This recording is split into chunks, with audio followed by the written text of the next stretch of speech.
Everyone இன்னைக்கு இந்த வீடியோவில் 19th of June 2026 Hindu news பேப்பரில் வந்திருக்கிற இம்பார்ட்டன்ட் நியூஸ் ஆர்டிகல்ஸ் வந்து பார்த்துடலாம்.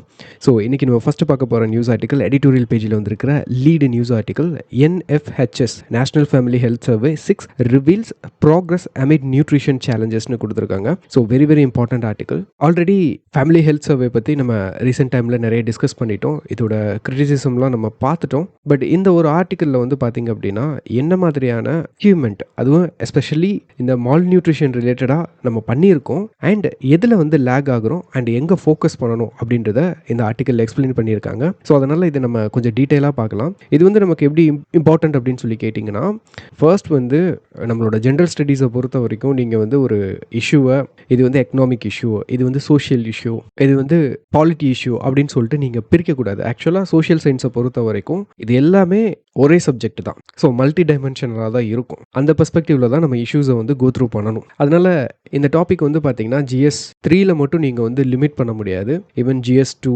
GS 1, எத்திக்ஸு அண்ட் எஸ்ஐ டாபிக்ஸில் கூட இந்த டேட்டா, இதிலிருந்து நமக்கு கிடைக்கிற அண்டர்ஸ்டாண்டிங் எல்லாத்தையுமே நீங்கள் கொடுக்கலாம். அப்போ நமக்கு இங்கே என்ன தெளிவாக இருக்கணும் அப்படின்னா, சப்ஜெக்டை லிங்க் பண்ணி நீங்கள் அதை லிமிட் பண்ண ட்ரை பண்ணுறதை காட்டிலும் சொல்யூஷன் பேசிஸில் என்ன டைப் ஆஃப் சப்ஜெக்டில் ஹெல்த் ரிலேட்டடாக, மால் நியூட்ரிஷன் ரிலேட்டடாக கொஸ்டின் வந்தாலுமே நீங்கள் இதை அதை லிங்க் பண்ணி உங்களுக்கு எழுத தெரியணும். அதுதான் வந்து உங்களோட ஸ்கில். அந்த ஸ்கில்லை தான் நீங்கள் வளர்த்துக்கணும். ஸோ அதனால தான் யூஸ்வலாக நான் வீடியோவில் என்ன சொல்ல மாட்டேன்னா, இது என்ன சப்ஜெக்டில் வரும் அப்படின்றத உங்களுக்கு பெருசாக வந்து நான் மேக்னிஃபை பண்ணி காட்ட மாட்டேன். ஏன்னா நம்ம படிக்கிறது சோஷியல் சயின்ஸு. இதில் எல்லாமே நீங்கள் கவர் பண்ணலாம். History, polity, economics, social issues அப்படின்னு. ஓகே, ஸோ இப்போது இந்த ஆர்டிக்கலில் என்ன கொடுத்துருக்காங்க அப்படின்றத உங்களுக்கு நான் எக்ஸ்பிளைன் பண்ணிடுறேன். ஸோ இந்த சர்வே ரிலீஸ் ஆயிருக்கு இல்லையா, இதில் நமக்கு என்ன தெரிய வந்திருக்கு அப்படின்னா, நம்மளோட ஹெல்த் அச்சீவ்மெண்ட்டை பொறுத்த வரைக்கும் நம்மளோட ப்ராக்ரஸ் வந்து ஒரு மிக்ஸ்டு ப்ராக்ரஸாக தான் இருக்குது. சில விஷயங்களில் நம்ம அச்சீவும் பண்ணியிருக்கோம், சில இதில் கோட்டையும் விட்டுருக்கோம். ஸோ அப்படி இந்த ஆர்டிக்கலில் ஆத்தர்ஸ் வந்து என்ன சொல்கிறாங்கன்னா, நம்மளால் ஒரு பிரைட் சைடை வந்து நம்மளால் பார்க்க முடியுது. அது என்ன பெர்ஸ்பெக்டிவில்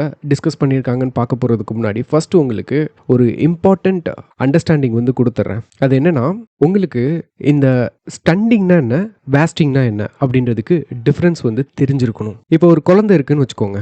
இந்த குழந்தை செட்டன் ஏஜில் செட்டன் ஹைட்டை வந்து என்ன பண்ணியிருக்கணும், அச்சீவ் பண்ணியிருக்கணும். பட் அந்த குழந்தை வந்து அச்சீவ் பண்ணியிருக்காது. இதுதான் வந்து பார்த்தீங்கன்னா ஸ்டண்டிங். இது வந்து மால் நியூட்ரிஷனால நடக்கும். அதே மாதிரி மால் நியூட்ரிஷனால அந்த குழந்தை அதோட ஹைட்டுக்கு எவ்வளோ வெயிட் இருக்கணுமோ அந்த வெயிட் வந்து இருக்காது. இதுதான் வேஸ்டிங். ஸோ யூஸ்வலாக ஸ்டூடெண்ட்ஸ் வந்து இதை டிஃப்ரென்ஷியேட் பண்ணி பார்க்க மாட்டாங்க. அதனால தான் உங்களுக்கு வந்து நான் என்ன பண்ணுறேன்னா எக்ஸ்பிளைன் பண்ணுறேன். இப்போ இதில் என்ன இஷ்யூ கொடுத்துருக்காங்கன்ட்டுன்னு உங்களுக்கு நான் டீட்டெயிலாக எக்ஸ்பிளைன் பண்ணுறேன். ஸோ ஃபர்ஸ்ட் வந்து ஸ்டண்டிங்கில், அதாவது ஒரு குழந்தையோட மால் நியூட்ரிஷனால அதோட ஹைட்டு பாதிக்கப்படுது இல்லையா, அதில் சில அச்சீவ்மெண்ட் பண்ணியிருக்கோம் நம்ம. அதாவது 35.5%லேருந்து 29.3% குறைஞ்சிருக்கு. ஸோ இந்த சர்வேயை பொறுத்த வரைக்கும் இது வந்து நமக்கு ஒரு நல்ல அச்சீவ்மெண்ட். ஆனால் இந்த அச்சீவ்மெண்ட் பண்ணுறதுக்கு என்னென்னலாம் காரணம்? ஏன்னா இது வந்து 35.5%லேருந்து 29.3% குறைஞ்சிருக்கிறது நமக்கு பார்க்குறதுக்கு வேற மார்ஜினல் இம்ப்ரூவ்மெண்ட்டாக தெரியலாம். ஆனால் இதுக்கு பின்னாடி பெரிய எஃபர்ட் இருக்குது. அதில் ஒன்று வந்து பார்த்தீங்கன்னா மெட்டர்னல் எஜுகேஷன் சொல்லலாம். ஸோ ஒரு குழந்தையோட மதரை ப்ராப்பராக நம்ம எஜுகேட் பண்ணினால இந்த அச்சீவ்மெண்ட். இன்னொன்று வந்து பார்த்தீங்கன்னா ஹெல்த் செக்டாரில் நம்ம இம்ப்ரூவ்மெண்ட் காட்டினது, இது ஒரு காரணம். அண்ட் நெக்ஸ்ட் வந்து வாட்டர் அக்சஸ். நம்ம நேற்று கூட ஒரு நியூஸ் ஆர்டிக்கல் பார்த்தோம் இல்லையா, அதில் கூட வாட்டர் செக்யூரிட்டியை ஹெல்த்தோட நம்ம லிங்க் பண்ணி தான் பார்த்துருக்கோம் அந்த எடிட்டோரியல் ஆர்டிக்கலில். அப்போ இங்கே அதுவும் ஒரு காரணமாக தான் நம்ம லிங்க் பண்ணிக்கணும். And next housing, better housing. இது எல்லாம் தான் என்ன பண்ணியிருக்குன்னா இந்த அச்சீவ்மெண்ட் வர்றதுக்கு நமக்கு காரணமாக இருந்திருக்கு. பட் இங்கே ஒரு விஷயத்தை நம்ம ரொம்ப கேர்ஃபுல்லாக பார்க்கணும். அது என்னன்னா, இந்த பெட்டர் க்ரோத் இருக்கு இல்லையா, இது வந்து நம்ம ஸ்டண்டிங்கில் மட்டும்தான் பார்த்துருக்கோம். வேஸ்டிங்கில் வந்து நமக்கு இம்ப்ரூவ்மெண்ட் வந்து நடக்கலை. அதாவது சில அக்யூட் வேஸ்டிங் குழந்தைங்களை காப்பாற்றிருக்காங்களே தவிர ப்ளஸ் நமக்கு வந்து இம்ப்ரூவ்மெண்ட் அப்படின்னா எதுவுமே இல்லை. ஏன் வந்து ஸ்டண்டிங்கில் இம்ப்ரூவ் ஆயிருக்கும், வேஸ்டிங்கில் வந்து நம்ம கோட்டை விட்டுருக்கோம் அப்படின்னு கேட்டிங்கன்னா, முக்கியமான காரணம் அந்த குழந்தைக்கு நம்ம கொடுக்குற டயட் தான். சாப்பாடு கொடுக்குறோம், ஆனால் அதில் ப்ராப்பர் நியூட்ரிஷன் வந்து கிடையாது. ஸோ இதுதான் முக்கியமான காரணம். இப்போ இந்த ஆஸ்பெக்டில் இதுக்கான காரணங்கள் என்ன, இதை எப்படி சரி பண்ணலாம் அப்படின்ற பெர்ஸ்பெக்டிவ்ல தான் இந்த ஆர்டிக்கல் வந்து போயிருக்கு. அதை தான் உங்களுக்கு நான் இப்போ எக்ஸ்பிளைன் பண்ண போகிறேன். இப்போ இந்த இஷ்யூவை நம்ம சரி பண்ணணும்னு நினச்சோன்னா நமக்கு ஃபர்ஸ்ட் வர்ற கொஸ்டின் மைண்டில், அந்த குழந்தைக்கான ஹெல்த் அக்சஸ் வந்து கரெக்டாக இருக்கா? இப்போ இதுக்கு வந்து இனிஷியலாக சில டேட்டா வந்து கொடுத்துருக்காங்க. ஸோ அது என்னன்னா, ஹெல்த் அக்சஸ் வந்து கரெக்டாக தான் இருக்குது. ஃபார் எக்ஸாம்பிள், இன்ஸ்டிடியூஷனல் பர்த் எடுத்துட்டோம் அப்படின்னா 90% வந்து ரீச் ஆயிருக்கு. இது வந்து சிக்னிஃபிகண்டான அச்சீவ்மெண்ட். இந்த 90%ல் 58% வந்து பப்ளிக் ஹெல்த் ஃபெசிலிட்டி மூலியமாக நடக்குது. ரெஸ்ட் வந்து நம்ம ப்ரைவேட்னே வச்சுக்கலாமே. அண்ட் 91% ஆஃப் டெலிவரிஸ் வந்து ஸ்கில்டு மெடிக்கல் பர்சனல் மூலியமா நடக்குது. அண்ட் அது போக பிஃபோர் டெலிவரி அட்லீஸ்ட் ஒன் டைமாவது 95% ஆஃப் மதர்ஸ் வந்து என்ன பண்ணியிருக்காங்க, ஹெல்த் பர்சனல் டாக்டர்ஸை போய் பார்த்துருக்காங்க. ஏன் வந்து நம்ம இந்த குழந்தையோட பர்த்தை நம்ம கன்சர்ன் பண்ணுறோம் அப்படின்னு சொல்லி பார்த்தீங்கன்னா, இப்போது ஒரு குழந்தை பிறக்குதுன்னு வைங்களேன், அதுக்கு வந்து 0 to 24 months அரௌண்ட் 2 yearsனு வச்சுக்கோங்க. இந்த டைம் பீரியடில் இந்த குழந்தை ஸ்டண்டிங்காவோ இல்லை வேஸ்டிங்காவோ அந்த சிம்டம்ஸை காட்டாது, நமக்கு தெரியவும் தெரியாது. இந்த 2 வயசுக்கு அப்புறம் தான் அந்த குழந்தை ஸ்டண்டிங்காக இருக்குது வேஸ்டிங்காக இருக்குன்னு நம்மளால் கண்டுபிடிக்க முடியும். அப்போ இங்கே என்ன ஐடியான்னு பார்த்தீங்கன்னா, 2 வயசுக்கு மேலே தான் இது நடக்குது அப்படின்னா இந்த ப்ராசஸ், அதாவது மால் நியூட்ரிஷன்ற இந்த ஒரு ப்ராசஸ் வந்து இந்த விண்டோக்குள்ளே தான் நடந்திருக்கணும், 0 to 2 years. அப்போ இந்த டைமில் நம்ம இன்டர்வீன் பண்ணி ப்ராப்பரான எஃபர்ட்ஸ் எடுத்தாதான் இதை வந்து நம்ம தடுக்க முடியும். ஒன்ஸ் வந்ததுக்கப்புறம் அந்த குழந்தைக்கு நம்ம மெடிக்கல் கேர் கொடுக்கறத காட்டிலும் prevention is better then cure. So அதே மாதிரி தான் உங்களுக்கு வேக்சின் கவரேஜும் இம்ப்ரூவ் ஆயிருக்கு. அப்போ இந்த அக்சஸ் வந்து இம்ப்ரூவ் ஆனதுக்கு என்ன காரணம் அப்படின்னு பார்த்தீங்கன்னா, anganwadi workers and ASHA accredited social health activists அவங்க and ANM auxiliary nurse midwives. So இவங்களோட எஃபர்ட்னால தான் இந்த பெட்டர் வேக்சினேஷனாக இருக்கட்டும், இன்ஸ்டிடியூஷனல் டெலிவரியாக இருக்கட்டும், மெடிக்கல் பர்சனலோட அக்சஸாக இருக்கட்டும், இதெல்லாம் இம்ப்ரூவ் ஆயிருக்கு. அப்போ நம்ம ஹெல்த் அக்சஸ் பக்கம் நம்ம வந்து பெருசாக வந்து குறை சொல்ல முடியாது. பட் இருந்தாலும் நமக்கு வந்து வேஸ்டிங் வந்து ஒரு கன்சர்னாக இருக்குது. இப்போ இதை எப்படி நம்ம சரி பண்ணுறது? ஃபஸ்ட்டு சரி பண்ணுறதுக்கு முன்னாடி அதுக்கான காரணங்கள் வந்து நமக்கு தெரியணும். ஸோ அதில் ஃபஸ்ட்டு வந்து பார்த்தீங்கன்னா, இந்த ஆர்டிக்கல் என்ன கொடுத்துருக்காங்க அப்படின்னா, புவர் ஃபீடிங் ப்ராக்டிசஸ்னு கொடுத்துருக்காங்க. அதாவது நம்ம கண்ட்ரியில் இன்ஸ்டிடியூஷனல் பேர்த்ஸ் வந்து ஹையாக இருக்குது. பட் அதில் ஒரு குறை இருக்குது. அது என்ன குறைன்னு கேட்டிங்கன்னா, about 50% ஆஃப் பர்த்ஸ் இருக்குல்ல, இப்போ இன்ஸ்டிடியூஷனல் பர்த்தாவே இருந்தாலும் 50% ஆஃப் நியூ பார்ன்ஸ் இவங்களுக்கு வந்து வித்தின் 1 ஹவருக்குள்ள பிரஸ்ட் ஃபீட் வந்து பண்ணணும், தாய்ப்பால் கொடுக்கணும். ஆனால் இவங்களுக்கு அது கிடைக்கிறது இல்லை. அப்போ நம்ம ஹெல்த் சிஸ்டம் வந்து பார்த்தீங்க அப்படின்னா இதை வந்து சரி பண்ணணும், இதை ப்ரமோட் பண்ணணும். வித்தின் 1 ஹவருக்குள்ள குழந்தைக்கு தாய்ப்பால் கொடுத்தாகணும். அண்ட் அது போக 60% ஆஃப் தி சில்ட்ரன் ஏஜ் வந்து பார்த்தீங்கன்னா 6 months to 8 months. ஸோ இந்த குழந்தைங்களுக்கு வந்து solid and semi solid food வந்து கொடுக்குறாங்க. அண்ட் ஒன்லி 15% குழந்தைங்களுக்கு மட்டும்தான் அடிக்குவேட்டான டயட் வந்து கிடைக்குது. அப்போ நமக்கு வந்து டைம்லி இனிஷியேஷன், அடிக்குவேட் டயட், இதை வந்து வெரி ஏர்லி டைம்லேயே, அதாவது 6 to 12 monthsக்குள்ளேயே நம்ம வந்து என்ஷூர் பண்ணணும். இதை நம்ம பண்ணலைன்னு வச்சுக்கோங்களேன், என்ன நடக்கும்? growth faltering வந்து நடக்கும், ஸ்டண்டிங் இல்லை வேஸ்டிங் வந்து நமக்கு ரிசல்ட்டாக கிடைக்கும். அண்ட் இது போக இன்னொரு இம்பார்ட்டண்ட் ரீசனும் ஐடென்டிஃபை பண்ணியிருக்காங்க. அது என்னன்னா, மெட்டர்னல் டைம் பாவர்ட்டி. சரி, நான் ஸ்டார்டிங்கில் சொன்னது தான், நம்ம படிக்கிறது சோஷியல் சயின்ஸ், எதையுமே நீங்கள் பிரித்து பார்க்க முடியாது. இப்போ ஹெல்த்தில் எக்கனாமிக் ரீசன் வந்து ஒரு பெரிய கன்சர்னாக இருக்குது. அண்ட் விமனோட எம்பவர்மெண்ட் வந்து ஒரு கன்சர்னாக இருக்குது. ஸோ இது வந்து மல்டி லெவலில் நம்ம வந்து லிங்க் பண்ணி தான் இதை வந்து பார்க்க வேண்டியதாக இருக்குது. ஏன்னா யூஸ்வலாக ஒரு யூபிஎஸ்சி ஆஸ்பிரண்ட்டுக்கு வந்து சில புக்ஸ் வந்து சஜஸ்ட் பண்ணுவாங்க. இப்போ சொசைட்டி டாபிக் எடுத்துட்டிங்க அப்படின்னா சோஷியல் இஷ்யூஸ்க்கு ராமஹுஜா புக்கை வந்து படிங்க அப்படின்னு சொல்லுவாங்க. பட் இமேஜின் பண்ணி பாருங்களேன், ராமஹுஜா புக்கெலாம் வந்து சோஷியல் இஷ்யூக்கு ஒரு 30 வருஷத்துக்கு முன்னாடி 40 வருஷத்துக்கு முன்னாடி எழுதின புக்கு. அப்போ இருந்த ரியாலிட்டி வேறு. அதாவது நம்மளோட சொசைட்டி வந்து பார்த்தீங்கன்னா ரெஸ்ட்ரிக்டட் சொசைட்டியாக இருந்தது, எக்கனாமிக் ஆஸ்பெக்ட்லேயும் சரி சோஷியல் ஆஸ்பெக்ட்லேயும் சரி. 1991 தான் நம்ம என்ன பண்ணியிருக்கோம், நம்மளோட எக்கானமியவே ஓப்பன் பண்ணி இப்போ அதோட பெனிஃபிட்ஸை வந்து ரீச் பண்ணியிருக்கோம் ஆல்மோஸ்ட் 2 டிகேட்க்கு அப்புறம். அப்போ நம்மளோட சொசைட்டி வந்து பார்த்தீங்க அப்படின்னா ஒரு பெரிய சேஞ்சுக்கு உள்ள ஆகியிருக்கு. அப்போ நீங்கள் ஒரு 30-40 வருஷத்துக்கு பழைய புக்கை எடுத்து நீங்கள் படிக்கிறீங்க அப்படின்னா அது இப்போ இருக்கிற ரிலவெண்ட்டான கண்டெக்ஸ்டில் சோஷியல் இஷ்யூஸை வந்து கவர் பண்ணியிருக்கவே மாட்டாங்க, அதில் இருக்கவே இருக்காது. அப்போ உங்களுக்கு வேற வாய்ப்பே கிடையாது. உங்களுக்கான ஒரே சோர்ஸ் வந்து பார்த்தீங்க அப்படின்னா நியூஸ் பேப்பர் மட்டும்தான். அந்த நியூஸ் பேப்பரையும் நான் என்ன சொல்லுவேன் அப்படின்னா, ரெஸ்ட்ரிக்ட் பண்ணி படிக்காதீங்க, இந்த சப்ஜெக்ட்டுக்கு இந்த ஆர்டிக்கல் அப்படின்னு. ஆர்டிக்கலில் ரெடி ஆகிக்கோங்க, எந்த சப்ஜெக்டில் கேட்டாலும் அந்த இஷ்யூ அவங்களால லிங்க் பண்ணி எழுத தெரியணும், அவ்வளோதான். ஓகே, இப்போ இந்த மெட்டர்னல் டைம் பாவர்ட்டி இருக்கு இல்லையா, இதை ஏன் ரீசனாக சொல்கிறாங்க அப்படின்னா, இந்த பாவர்ட்டி காரணமாக விமன் வந்து மல்டிபிள் ரோல் வந்து ப்ளே பண்ணுறாங்க. ஃபார் எக்ஸாம்பிள் வந்து டொமஸ்டிக் ஒர்க் எடுத்துக்கோங்க. டொமஸ்டிக் ஒர்க் அதாவது வீட்டு வேலையும் அவங்க தான் பார்ப்பாங்க, ஃபார்ம் வேலையும் அவங்க தான் பார்ப்பாங்க. இதை ஒரு ரீசனாக சொல்லலாம் நம்ம. இது நமக்கு ஆல்ரெடி தெரியும், மல்டிபிள் நியூஸ் ஆர்டிகல்ஸ்லாம் நம்ம இதை பற்றி டிஸ்கஸ் பண்ணிட்டு இருக்கோம், ரீசெண்டாக கூட டிஸ்கஸ் பண்ணோம். ஸோ இந்த அன்பெய்டு ஃபேமிலி லேபரை ஒரு காரணமாக கூட நீங்கள் நீங்கள் சொல்லலாம். அண்ட் எவ்வளோ பேர் வந்து பார்த்தீங்கன்னா ஒர்க் ஃபோர்ஸில் பார்ட்டிசிபேட் பண்ணுறாங்க அப்படின்ற இன்ஃபர்மேஷன் தெரியாது. ஏன் இதை சொல்கிறோம் அப்படின்னா, இது வந்து அன்பெய்டு ஒர்க்கா, டொமஸ்டிக் ஒர்க்கு. இன்கேஸ் ஒரு விமன் வந்து ஃபார்மல் லேபர் ஃபோர்ஸ் பார்ட்டிசிபேஷன், அதாவது ஃபார்மல் எக்கானமியில் ஒர்க் பண்ணுறாங்க அப்படின்னா அட்லீஸ்ட் அவங்களுக்கு லீகலி சில என்டைட்டில்மெண்ட்ஸ் வந்து கிடைக்கும். அதாவது பெய்டு மெட்டர்னல் லீவ் கிடைக்கும். பட் இதே இது இன்ஃபார்மல் எக்கானமியில் இருந்தாங்கன்னா நமக்கு அதுவும் கிடைக்காது. அதுபோக இன்ஃபார்மல் எக்கானமியில் இல்லாட்டினாலும் அன்பெய்டு ஃபேமிலி ஒர்க் வந்து அவங்களோட ரெஸ்பான்சிபிலிட்டியை கூட்டுறனால அவங்களால என்ன பண்ண முடியாது, ப்ராப்பராக அந்த குழந்தைக்கு வந்து ஃபீடு பண்ண முடியாது. ஓகே, அப்போ இது ஒரு காரணம். ஸோ 2 காரணம் வந்துருச்சா, poor feeding practices along with maternal time poverty. And third reason வந்து என்ன கொடுத்துருக்காங்க அப்படின்னா ப்ராசஸ்டு ஃபுட்டு. இது வந்து கன்சியூமர் எக்ஸ்பெண்டிச்சர் சர்வேலேருந்து இந்த இன்சைட் வந்து எடுத்திருக்காங்க. அதாவது என்னன்னா, ஒரு ஹவுஸ் ஹோல்டு இருக்காங்க அப்படின்னா they spend less on serials and more on dairy and processed foods. இதுதான் வந்து ஹவுஸ் ஹோல்டில் வந்து லார்ஜ் எக்ஸ்பெண்டிச்சரை வந்து ஹோல்டு பண்ணுது. அப்போ நம்மளோட நியூட்ரிஷனல் அடிக்குவசியை பொறுத்த வரைக்கும் நம்மக்கிட்ட டைவர்சிட்டி இல்லை நம்ம கண்ட்ரியில். Pulses, millets, fruits, vegetables, animal foods, nuts இதெல்லாம் நம்ம இந்தியாவில் அஃபோர்டபுளும் கிடையாது. ப்ராசஸ்டு ஃபுட்டு தான் வந்து பார்த்தீங்கன்னா ஈஸியாக அஃபோர்ட் பண்ணுற மாதிரி இருக்குது, ரெடி டு ஈட்டாக இருக்குது. அதனால் அதை தான் கன்சியூம் பண்ணுறாங்க. இப்போ ஒரு குழந்தையோட ஃபஸ்ட்டு 1000 days இருக்குது பார்த்தீங்களா, இது வந்து ரொம்ப க்ரூஷியலான பீரியட். அதாவது ப்ரெக்னென்சியில் இருந்து சைல்டோட செகண்ட் பர்த்டே வரைக்கும். இதுதான் ஒரு குழந்தையோட ஹெல்த்லேருந்து காக்னிட்டிவ் டெவலப்மெண்ட் எல்லாத்தையுமே டீல் பண்ணுற டைம் பீரியட். பட் இந்த டைம் பீரியடில் குழந்தையோட பர்ஃபார்மன்ஸை, ஹெல்த் பர்ஃபார்மன்ஸை கேதர் பண்ணுறதுக்கு நம்மக்கிட்ட ஏதாவது சர்வே இல்லை டேட்டா கலெக்ஷன் இருக்கான்னு கேட்டிங்கன்னா இல்லவே இல்லை. அதாவது 0 to 2 ஏஜ் இந்த குரூப்பில் இருக்கிறவங்களுக்கு என்ன டேட்டா கலெக்ஷன் பண்ணுறோம் நம்ம இல்லை, நம்மக்கிட்ட கிடையாது. அப்போது இதுதான் இஷ்யூ. அதாவது poor feeding practices, maternal time poverty, processed food consumption in house hold expenditure. அப்போ இதுக்கு சொல்யூஷன் என்ன அப்படின்னு சொல்லி கேட்டிங்கன்னா அதை தான் இந்த ஆர்டிக்கிளில் கொடுத்துருக்காங்க. ஃபர்ஸ்ட் வந்து பார்த்தீங்கன்னா நமக்கு வந்து ஆல்ரெடி நம்ம ஒரு குழந்தையோட மந்த்லி ஆந்த்ரோமோபிக் டேட்டா வந்து நம்ம கலெக்ட் பண்ணிட்டு இருக்கோம். யார் மூலியமானா அங்கன்வாடி ஒர்க்கர்ஸ் மூலியமா. இப்போ இந்த அங்கன்வாடி ஒர்க்கர்ஸோட ஸ்கில் இருக்கு பார்த்தீங்களா, டேட்டா கலெக்ஷன் ஸ்கில், அதை வந்து நம்ம இம்ப்ரூவ் பண்ணணும். இது ஒரு சொல்யூஷன். ஸோ இது மூலியமா நமக்கு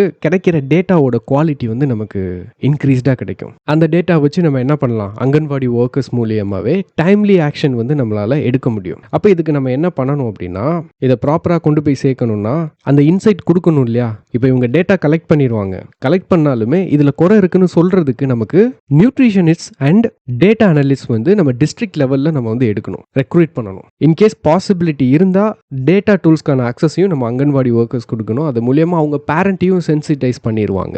அண்ட் ப்ராக்டிக்கல் செஷன்ஸ் வந்து நம்ம பேரண்ட்டுக்கு வந்து கொடுக்கணும். ஸோ என்ன, எப்படி சாப்பிடணும், குழந்தைக்கு என்னென்ன கொடுக்கணும், லோக்கலாக என்னென்ன ஃபுட் வந்து அவைலபிளாக இருக்குது, அதில் எதை நம்ம சூஸ் பண்ணி குழந்தைக்கு கொடுக்கலாம். ஸோ இந்த மாதிரி இதெல்லாம் நம்ம என்ஷூர் பண்ணணும். இப்போ இங்கே ஒரு இம்பார்ட்டன்ட் ஐடியா வந்து ப்ரெசென்ட் பண்ணுறாங்க. ஆட்டிடியூட்னல் சேஞ்ச் இருக்கு இல்லையா, எத்திக்ஸில் வந்து படிப்பீங்க. அப்போ அந்த ஆட்டிடியூட்னல் சேஞ்ச், அதாவது பிஹேவியர் சேஞ்சை வந்து கல்ச்சுரலி நம்ம கொண்டு வரணும். ஃபார் எக்ஸாம்பிள் வந்து பார்த்தீங்கன்னா நம்ம இந்தியாவில் நிறைய இடத்துல வந்து பார்த்தீங்க அப்படின்னா இந்த பிரஸ்ட் ஃபீடிங் இருக்குல்ல, இதை வந்து அன்னப்பிரசனான்னு சொல்லி ஒரு கல்ச்சுரல் ப்ராக்டிஸாக வந்து பண்ணுவாங்க. அதை வந்து நம்ம ரீஇன்ஃபோர்ஸ் பண்ணணும். அண்ட் இந்த ஹெல்த் கேர் ஒர்க்கர்ஸ் இருக்காங்க இல்லையா, அங்கன்வாடி ஒர்க்கர்ஸ், ஆசாஸ், ஏஎன்எம்ஸ், இவங்களோட கெப்பாசிட்டி பில்டிங்கை வந்து நம்ம என்ன பண்ணணும், இம்ப்ரூவ் பண்ணணும். அப்போ இப்போ நம்ம பார்த்ததுல என்னன்னு பார்த்தீங்கன்னா ஒரு மல்டி செக்டோரல் கவரேஜ் தான். இது வந்து வெரி கிரிட்டிக்கல். சைல்டோட நியூட்ரிஷனை நம்ம அட்ரஸ் பண்ணணும்னா இதெல்லாம் நம்ம பண்ணி ஆகணும். அப்புறம் இன்னொரு சொல்யூஷன் வந்து கொடுத்துருக்காங்க, வெரி இம்பார்ட்டன்ட் சொல்யூஷன். அது என்னன்னா கிராம சபா அண்ட் பஞ்சாயத்து டிஸ்கஷன்ஸில் அந்த லோக்கல் பிளானிங்கை வந்து நம்ம எதெல்லாம் anganwadi infrastructure, safe drinking water, sanitation எல்லாம் இம்ப்ரூவ் பண்ணுறதுக்கான ஸ்கோப் இருக்கோ அதெல்லாம் வந்து இதில் டிஸ்கஷன் பண்ணணும். அதுக்கான எஃபர்ட்ஸ் வந்து எடுக்கணும். இது வந்து நம்மளோட குழந்தைங்களோட க்ரோத் அண்ட் ஹெல்த்தையும் இம்பாக்ட் பண்ணும் இல்லையா. ஸோ அந்த மாதிரி. அது போக வந்து பார்த்தீங்கன்னா இன்னொரு இம்பார்ட்டண்ட் ஐடியா என்ன சொல்லியிருக்காங்க அப்படின்னா மென் இன் சைல்டு கேர். ஸோ 2 பேரும் வேலைக்கு போவாங்க, மென் அண்ட் விமன். பட் குழந்தைய பார்த்துக்கிறது இல்லை ஹவுஸ் ஹோல்டு சோர்ஸை வந்து ஷேர் பண்ணிக்கிறதுலாம் வந்து பார்த்தீங்கன்னா பரோக்கியலாக இருக்கும். அந்த விமன் தான் பண்ணணும் வேலைக்கு போனாலும். அதை வந்து நம்ம மாற்றி டொமஸ்டிக் ரெஸ்பான்சிபிலிட்டியை வந்து மேலுக்கும் சமமாக இருக்குது அப்படின்ற மாதிரி கல்ச்சுரலாக இந்த பிஹேவியரை வந்து நம்ம என்ன பண்ணணும், மாற்றி இதை கொண்டு வரணும். ஸோ இதுதான் வந்து பார்த்தீங்கன்னா இந்த ஆர்டிக்கிளில் சொல்யூஷனாகவும் கொடுத்துருக்காங்க. ஸோ இப்போ ஓவராலாக நம்ம இந்த ஹெல்த் சர்வே வச்சு மால்நியூட்ரிஷன் ரிலேட்டடாக என்ன பிரச்சனை இருக்குது அப்படின்னு பார்த்துட்டோம். ஸோ அதுக்கான காரணம் வந்து இப்போ மாடர்ன் சொசைட்டியில் என்ன காரணம் இருக்குது அப்படின்றதையும் நம்ம பார்த்துட்டோம். அதை எப்படி சரி பண்ணணும் அப்படின்ற சொல்யூஷன்ஸும் நம்ம பார்த்துட்டோம். ஸோ இதோட இந்த ஆர்டிக்கலை நம்ம முடிச்சுக்கலாம். And next news article, the real barriers to trade are no longer டேரிஃப்னு கொடுத்துருக்காங்க. Very important article, simple understanding தான், பட் இம்பார்ட்டன்ட் ஆர்டிக்கல். அதாவது இந்த ஆர்டிக்கலில் என்ன சொல்லியிருக்காங்க அப்படின்னு பார்க்க போகிறதுக்கு முன்னாடி ஒரு சிம்பிள் கான்செப்ட் வந்து உங்களுக்கு நான் எக்ஸ்பிளைன் பண்ணிடுறேன். இப்போது இந்த ஆர்டிக்கலோட இஷ்யூ என்னன்னு பார்த்தீங்கன்னா global trade. So global trade வந்து ஸ்மூத்தாக வந்து நடக்கணும், ஃபேராக இருக்கணும். அப்படி இல்லைன்னா என்ன நடக்கும்? பிரிட்டன் எப்படி இந்தியாவை வந்து காலனியாக மாற்றி எக்ஸ்ப்ளாய்ட் பண்ணாங்க, அந்த சிச்சுவேஷன் ரிட்டர்ன் வரலாம். சைனா எந்த அளவுக்கு சப்ளை செயினை வந்து டாமினேட் பண்ணிட்டு இருக்காங்க, அது வந்து மார்க்கெட் குளோபல் சப்ளை செயின் வந்து ஃபேராக இல்லை, குளோபல் ட்ரேட் வந்து ஃபேராக இல்லை அப்படின்னா இந்த மாதிரி சிச்சுவேஷன் நடக்கிறதுக்கு வாய்ப்பு இருக்குது. ஸோ நிறைய இன்ஜஸ்டிஸ் வந்து நடக்கிறதுக்கு வாய்ப்பு இருக்குது. ஸோ அப்போ அதுக்கு வந்து பார்த்தீங்கன்னா குளோபல் ட்ரேட் வந்து ஃபேராக இருக்கணும். ஸோ அதுக்கு தான் நம்ம வந்து இது ஃபேராக நடக்கணும் அப்படின்றதுக்காக WTO வந்து வச்சுருக்கோம் நம்ம இந்த டிஸ்பியூட்லாம் சரி பண்ணுறதுக்கு. பட் அதெல்லாம் நமக்கு எஃபெக்டிவாக இல்லை. பட் இந்த குளோபல் ட்ரேடை பொறுத்த வரைக்கும் 2 விஷயம் நீங்கள் வந்து இம்பார்ட்டண்ட்டாக தெரிஞ்சுக்கணும். ஒன்று வந்து பார்த்தீங்கன்னா இந்த ட்ரேடுக்கு எதெல்லாம் பேரியர்ஸ் தடை அப்படின்னு எடுத்துட்டிங்கன்னா, ஒரு கண்ட்ரி வந்து இன்னொரு கண்ட்ரியிலேருந்து இம்போர்ட் ஆகிற குட்டுக்கு 2 விதத்தில் வந்து பேரியர் வந்து செட் பண்ணுவாங்க. ஒன்று வந்து பார்த்தீங்கன்னா டேரிஃப்னா ஒன்றும் இல்லை, டேக்ஸ் தான். இம்போர்ட் பண்ணப்படுற குட்டுக்கு அந்த கண்ட்ரியில் போடுற டேக்ஸ். இன்னொன்று வந்து பார்த்தீங்க அப்படின்னா நான் டேரிஃப் பேரியர்ஸ். ஸோ டெக்னிக்கலாக இருக்கலாம், சர்டிஃபிகேஷன்ஸாக இருக்கலாம், ரெகுலேட்டரியாக இருக்கலாம், மெஷர்ஸாக இருக்கலாம். டேக்ஸை தவிர வேறு ஏதாவது ஒரு பேரியர். அதாவது இப்போ நான் ஒரு குட்டை வந்து பக்கத்து கண்ட்ரிலேருந்து இம்போர்ட் பண்ணுறேன்னு வச்சுக்கோங்களேன், என்னோட டொமஸ்டிக் ப்ரொடக்ஷனை பாதுகாக்க அந்த கவர்மெண்ட் வந்து என்ன பண்ணுவாங்க, டேக்ஸ் போடுவாங்க, டேரிஃப் போடுவாங்க. பட் சில நேரங்களில் வந்து டேரிஃபை வந்து டைரெக்டாக அதிகமாக நம்ம போட முடியாது. அந்த மாதிரி சுச்சுவேஷனில் நான் டேரிஃப் பேரியர்ஸை வந்து யூஸ் பண்ணுவாங்க. நம்ம ரீசெண்டாக கூட நம்ம ஒரு நியூஸ் ஆர்டிக்கலில் டிஸ்கஸ் பண்ணோம். ஸோ இந்தியாவோட காம்ப்ரஹென்சிவ் எக்கனாமிக் பார்ட்னர்ஷிப் எந்த கண்ட்ரிக்கு போட்டோம் அப்படின்னு உங்களுக்கு தெரியும். எந்த கண்ட்ரிக்கு? ஓமன் கூட. ஸோ இந்த எக்கனாமிக் பார்ட்னர்ஷிப் வந்து பார்த்தீங்கன்னா எதை அட்ரஸ் பண்ணுன்னா, இந்த டேரிஃப் பேரியர்ஸையும் நான் டேரிஃப் பேரியர்ஸையும் அட்ரஸ் பண்ணி என்ன பண்ணும், ட்ரேடை வந்து பைலேட்டரல் ட்ரேடை வந்து ஸ்மூத்தாக நடத்த கொடுக்கும். ஸோ அல்டிமேட் ஐடியா என்னன்னா, குளோபல் ட்ரேடு வந்து ஸ்மூத்தாக நடக்கணும் அப்படின்னா இந்த டேரிஃப்ஸ் வந்து ஜஸ்டிஃபைபிளாக இருக்கணும் அண்ட் நான் டேரிஃப் பேரியர்ஸ் வந்து ரொம்ப ரெடியூஸ்டாக இருக்கணும். இப்போ உங்களுக்கு புரிஞ்சிருக்கும்னு நினைக்கிறேன். இப்போ இந்த ஆர்டிக்கலில் என்ன கொடுத்துருக்காங்க அப்படின்னா, இப்போ நீங்கள் வந்து ஒரு டிஸ்கஷன் நடத்துறீங்கன்னு வச்சுக்கோங்க. ஃபார் எக்ஸாம்பிள், இப்போ வந்து யுனைடெட் ஸ்டேட்ஸோட ட்ரேட் ரெப்ரசன்டேட்டிவ்ஸ் வந்து இந்தியாவுக்கு வரப்போகிறாங்க. ஸோ அவங்க இந்தியாவுக்கு வந்து இந்தியாவோட அஃபிஷியல்ஸோட மீட் பண்ணி பேச்சுவார்த்தை நடத்த போகிறாங்க ட்ரேட் ரிலேட்டடாக. அப்போ நம்ம ஒரு ஆஸ்பெக்ட் என்ன எதிர்பார்க்கலாம் அப்படின்னா, இப்போ நமக்கு ஹையஸ்ட் டேரிஃப் வந்து US வந்து போட்டிருக்காங்களே, யூஎஸ்லேருந்து இம்போர்ட் பண்ணுறப்படுற குட்ஸுக்கு, அது வந்து பழைய மாதிரி 18% மாறுமா அப்படின்னு ஒரு கொஸ்டின், இல்லை டிஃப்ரெண்ட் லெவலுக்கு போகுமா அப்படின்னு கேட்குறாங்க. இப்போ இந்த சிச்சுவேஷனை வச்சு தான் இந்த ஆர்டிக்கிள் வந்து எழுதியிருக்காங்க. அப்போது ஒரு அஃபிஷியல் டாக், ஒரு ட்ரேடை பொறுத்த வரைக்கும் டிப்ளமேட்டிக் டாக் எடுக்கிறீங்க அப்படின்னா அதில் நீங்கள் இந்த மாதிரி ஹெட்லைன் நம்பர்ஸ் இருக்கு இல்லையா, டேரிஃபு, இதை தான் ஃபோக்கஸ் பண்ணுறீங்க. ஆக்சுவலாக ப்ராப்ளம் வந்து இப்போ இருக்கிற சூழ்நிலையில் இந்த டேரிஃப் வந்து ப்ராப்ளமே கிடையாது. நமக்கு இருக்கிற ப்ராப்ளம் என்னன்னு பார்த்தீங்கன்னா இந்த நான் டேரிஃப் பேரியர்ஸ் தான். அப்போ 2 கண்ட்ரி வந்து ட்ரேட் இஷ்யூஸை பற்றி பேசுகிறீங்கன்னா நீங்கள் ஹைலைட் பண்ணி டிஸ்கஸ் பண்ணி சார்ட் அவுட் பண்ண வேண்டியது நான் டேரிஃப் பேரியர்ஸ் தான். அதை தான் உங்களுக்கு டைட்டில்லேயே கொடுத்துருக்காங்க. இப்போ உங்களுக்கு அந்த ஓமனோட comprehensive economic partnership agreement discuss பண்ணுறப்பவே உங்களுக்கு 2 கான்செப்ட் சொல்லியிருப்பேன். ஒன்று வந்து டெக்னிக்கல் பேரியர் டு ட்ரேடு, இன்னொன்று வந்து sanitary and phytosanitary measures. இது கூடவே இப்போ இந்த லிஸ்டையும் சேர்த்துக்கோங்க, licence, security controls, climate linked measures. For example வந்து பார்த்தீங்கன்னா யூரோப்பியன் யூனியன் போட்டிருக்காங்க இல்லையா, கார்பன் பார்டர் அட்ஜஸ்ட்மெண்ட் மெக்கானிசம், இதை பற்றி நம்ம டிஸ்கஸ் பண்ணியிருக்கோம். யூரோப்பியன் யூனியனோட டீஃபாரஸ்ட்ரேஷன் ரெகுலேஷன் பற்றி டிஸ்கஸ் பண்ணியிருக்கோம். இதெல்லாம் கிளைமேட் லிங்க்டு மெஷர்ஸ் தான். ஸோ இது எல்லாமே இப்போ வந்து பார்த்தீங்கன்னா நான் டேரிஃப் பேரியர்ஸ் தான். பட் இதில் ஒரு பிரச்சனை என்னன்னா, இந்த இஷ்யூஸை நம்மளால குவான்டிஃபை பண்ண முடியாது. இப்போ டேரிஃப்னா 18% இதுதான் அப்படின்னு சொல்லிட்டு ஃபிக்ஸ் பண்ணிட்டு அதில் ரேட்டை நீங்கள் கூட்டி குறைச்சு நீங்கள் பிரச்சனையை தீர்த்துக்குவீங்க. பட் நான் டேரிஃப் பேரியர்ஸை பொறுத்த வரைக்கும் என்னது, இதர் இன் ஆர் அவுட், குவான்டிஃபை பண்ணவே முடியாது. ஸோ அப்போ நம்ம ஒரு trade talk, diplomatic trade talk எடுக்கிறோம் அப்படின்னா சில டேட்டாஸ் வந்து நமக்கு தெரியணும். ஃபார் எக்ஸாம்பிள் யூரோப்பியன் யூனியன் எடுத்துட்டீங்க அப்படின்னா அவங்களோட டோட்டல் இம்போர்ட்டில் 94% குட்ஸ் வந்து இஸ் ஆக்சுவலி NTB கவரேஜில் வந்து வருது, நான் டேரிஃப் பேரியர்ஸில். அதே மாதிரி USA எடுத்துட்டீங்க அப்படின்னா 77% ஆஃப் இம்போர்ட்டட் குட்ஸ் வந்து NTB பேரியர்ஸில் கவர் ஆகுது. அதே மாதிரி இந்தியாவை எடுத்துட்டீங்க அப்படின்னா இந்தியாவில் இம்போர்ட் பண்ணப்படுற குட்ஸில் 45% வந்து என்னது, நான் டேரிஃப் பேரியர்ஸில் கவரேஜ் ஆகுது. ஸோ அப்போ நமக்கு வந்து எதனால் இந்த இன்க்ரீஸ் இருக்குது அப்படின்னு சொல்லி பார்த்தீங்கன்னா, வேர்ல்ட் ட்ரேட் ஆர்கனைசேஷன் இருக்குல்ல, அது வந்ததுலேருந்து மெஜாரிட்டியான டேரிஃப் பேரியர்ஸை வந்து நம்ம ரெடியூஸ் பண்ணிட்டோம் 1995 25லேருந்து ஆவரேஜாக எவ்வளோ டேரிஃப் போடுவாங்களோ அதுலேருந்து பாதி ஆயிடுச்சு.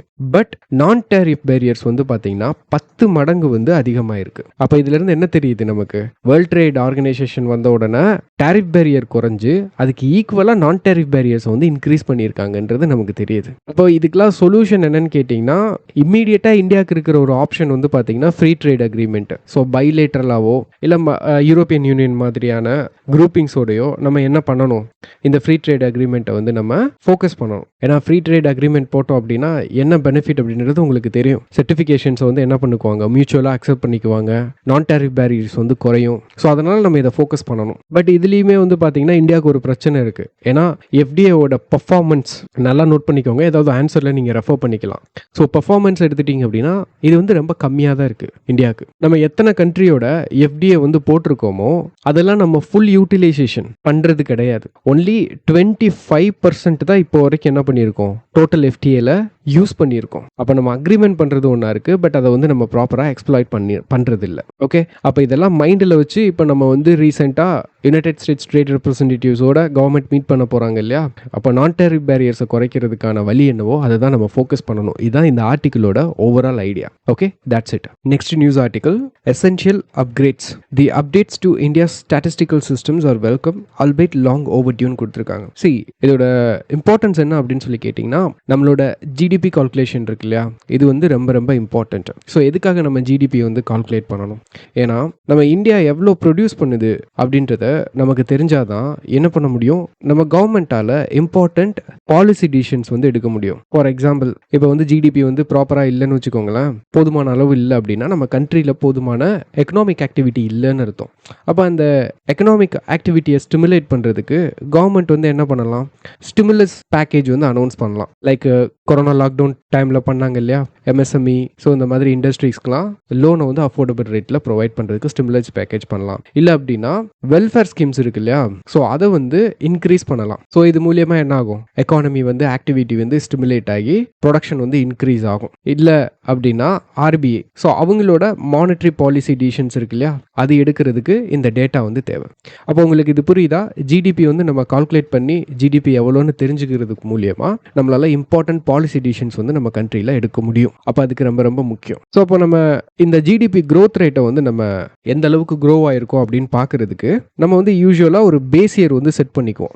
ஸோ இந்த பேஸ் இயர் எதுக்கு அப்படின்னா, இப்போ ஃபார் எக்ஸாம்பிள் 2011-12 நம்ம எவ்வளோ குட்ஸ் அண்ட் சர்வீஸ் ப்ரொடியூஸ் பண்ணியிருக்கோமோ அதிலிருந்து 2025 எவ்வளோ ப்ரொடியூஸ் பண்ணியிருக்கோம் அப்படின்னு பார்த்து நம்ம வந்து கம்பேர் பண்ணிக்குவோம். பட் இந்த டேட்டா கலெக்ஷன் இருக்குது பார்த்தீங்களா, இந்த டேட்டா கலெக்ஷன் வந்து ஆக்சுவலாக each and every industry, every house hold எல்லாத்தையுமே இன்க்ளூட் பண்ணாது. இதில் ஒரு செட்டன் செக்டர், அந்த செக்டரில் ரெப்ரசன்டேட்டிவாக சில இண்டஸ்ட்ரீஸ் இதெல்லாம் கால்குலேட் பண்ணுவோம். அப்போ ஓவராலாக என்டையர் இக்கானமியும் நம்ம இதை வச்சு கால்குலேட் பண்ண மாட்டோம், ஒரு சின்ன அமௌண்ட் தான் எடுத்து நம்ம பண்ணுவோம். அப்போ அதை வச்சு என்டையர் கண்ட்ரிக்கும் நம்ம என்ன பண்ணுறோம், பாலிசி டிசிஷன் வந்து எடுக்கிறோம். அப்போ அந்த பாலிசி டிசிஷன் வந்து குவாலிட்டியாக இருக்கணும்னு வச்சுக்கோங்களேன். நம்ம இந்த ஜிடிபி கால்குலேட் பண்ணுறதுக்கு யூஸ் பண்ணுற டேட்டாஸ் இருக்குது பார்த்தீங்களா, அந்த டேட்டா கலெக்ஷனும் நமக்கு குவாலிட்டியாக இருக்கணும். அதை எப்படி கலெக்ட் பண்ணுறோம், அதை எப்படி வந்து நம்ம மெஷர் பண்ணுறோம் அப்படின்றதுல தான் இருக்குது. அப்போது இதை தான் கன்சர்ன் வச்சு இன்டர்நேஷ்னல் லெவலில் ஐஎம்எஃப் இருக்காங்க இல்லையா, அவங்க வந்து ஒரு கண்ட்ரியோட ஜிடிபி கால்குலேஷன்ஸ் எந்த அளவுக்கு அக்யூரேட்டாக ப்ரொடியூஸ் பண்ண முடியும், எந்த அளவுக்கு அது ரோபஸ்டான ஒரு டெக்னிக்காக இருக்குது அப்படின்றத பேஸ் பண்ணி இவங்க வந்து என்ன பண்ணுவாங்கன்னா ரேங்க் வந்து கொடுப்பாங்க. இந்தியா வந்து ரொம்ப நாளாக இல்லை, ரொம்ப வருஷமாக இந்த பேஸ் இயரை மாற்றவே இல்லை ஜிடிபி கால்குலேஷன்ஸ்க்கு. ஜிடிபிக்கு மட்டும் இல்லை, கன்சியூமர் ப்ரைஸ் இண்டெக்ஸ், இந்த மாதிரி மல்டிபிள் மெத்தட்ஸ்க்கு வந்து பேஸ் இயர் மாற்றவே இல்லை. இதனால இந்த ஐஎம்எஃபோட ரேங்கிங் இருக்குது பார்த்தீங்களா, இந்தியாவுக்கானது அது வந்து சிக்கு போயிடுச்சு. அதை சரி பண்ணுறதுக்கான ஒரு எஃபர்ட் தான் இப்போ கவர்மெண்ட் வந்து ரீசெண்டாக என்ன பண்ணியிருக்காங்க, பேஸ் இயரை வந்து அப்டேட் பண்ணியிருக்காங்க. வெறும் பேஸ் இயர் அப்டேட் பண்ணது மட்டும் கிடையாது, ஆல்ரெடி டிஃப்ளேட்டர் மெத்தட் வச்சுருப்பாங்க இல்லையா. ஸோ டிஃப்ளேட்டர்னா என்ன அப்படின்னா, இந்த ப்ரொடக்ஷனில் நம்ம வந்து இந்த இன்ஃப்ளேஷன் இதெல்லாம் வந்து நம்ம என்ன பண்ணணும், ரெடியூஸ் பண்ணணும் இல்லையா, அதுக்கு ஒரு டெக்னிக் தான் இந்த டிஃப்ளேட்டர், ஜிடிபி டிஃப்ளேட்டர்னு சொல்லுவாங்க. அதில் வந்து டபுள் டிஃப்ளேட்டரை வந்து உள்ளே கொண்டு வந்திருக்காங்க. இந்த மாதிரி சர்டன் சேஞ்சஸ் பண்ணியிருக்காங்க. ஸோ இது மூலியமாக இந்த டேட்டா வந்து நம்மளால் குவாலிட்டியாக கால்குலேட் பண்ண முடியும் அண்ட் ஐஎம்எஃபோட இந்த ரேங்கிங்கும் இம்ப்ரூவ் ஆகும் அப்படின்ற மாதிரி சொல்லியிருக்காங்க. ஓகே, இப்போ என்னன்னா, இப்போ நான் உங்களுக்கு எக்ஸ்பிளைன் பண்ணேன் இல்லையா, இதெல்லாம் ஞாபகம் வச்சுக்கோங்க. ஏன்னா இதுதான் ஃபண்டமெண்டல்ஸ் எக்கனாமியை பொறுத்த வரைக்கும். ரியல் இஷ்யூ அண்டர்ஸ்டாண்ட் பண்ணணும், இன்னும் வேறு ஏதாவது இஷ்யூ அண்டர்ஸ்டாண்ட் பண்ணணும்னாலும் உங்களுக்கு இது வந்து ஹெல்ப் பண்ணும். Okay, that's it.